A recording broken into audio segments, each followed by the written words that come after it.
Hi, my name is Nikki. My student ID is 3075761, and I am going to do my final practical video submission for my anesthesia and surgical assisting class. So the first thing we're going to do is go over our sheets, our papers. The first one is kind of what we call a travel sheet, but it's like an admission form. It's the first sheet that I get when a patient comes in for surgery. I have blocked out any identifying information, but there it is. It does confirm the date. This is all the client information. This is the patient's information, including the signalment. The signalment helps with judging the surgery that we're going to do as far as its age. It also helps us match up when we're using our cage cards and our neck collars. We can match up the animal using the color description to make sure that we are doing the correct patient. Down here is where if there was any existing allergies or alerts, if they had an allergic to cephalexins or seizure patient or heart murmur, that would all be listed here if it's already known. And of course we do a pre-surgical exam to find things like that, but if we already know about it, it's going to come up right there. This is a spot where the receptionists confirm that we are doing what the owner's expectations of the surgery are. So this one, we know we're doing a neuter, and the owner already knows that it has some baby teeth that need to come out because the patient is 6 months old, which means most of the time if they haven't come out by now, then we just go ahead and extract them while they're under anesthesia for this procedure and get them out. This is also my sheet when I'm doing my pre-surgical exam where I can mark down all my numbers.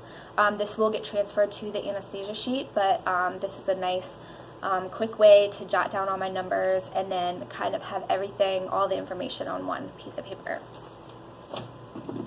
The second sheet that I'm going to talk about is the anesthesia consent form.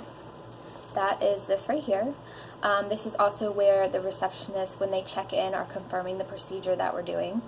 This paragraph right here is the owner's consent for anesthesia, which they sign off on. These three things right here are some optional things that we have. The first one is pre-anesthetic blood work, and then IV catheter and fluids, and then a microchip. We offer a microchip with every single surgical procedure. Some of them are already chipped, some of them are not, but this is where the client can come through and decide if they want these. If it is an older patient or if they've been seen recently for an exam, the doctor may have already said that they recommend definitely doing this, or it's included in the estimate that they gave, but we still have them check off yes or no for each one.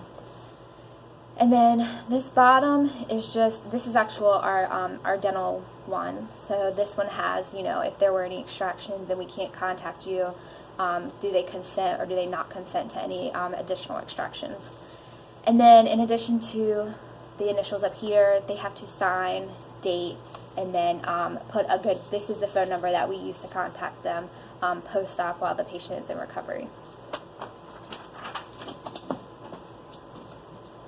The next item that I'm going to talk about is laboratory forms. So as you saw, that owner approved the pre-surgical blood work. So our panel is a Chem 10, and that's the laboratory forms right there. Everything is done in-house here. All your signalment is up here, and this is all your values that you could that you would see. This patient was all normal. We don't do a full complete blood count, but we do a PCV to check the packed cell volume and the total protein numbers. If any of these were off, then we might do additional testing on this patient. This is our anesthesia form. So this is what goes into surgery with us. And there's the big view and there's a close-up. And I'll go through the whole thing. So this is where we would put, again, our patient signalment. This is the date, the procedure being done, the species. This is the name, the signalment, and these are our TPR values of when we did our pre-surgical exam. We don't particularly use this section, but this would be a place where you can mark off anything. I would use this section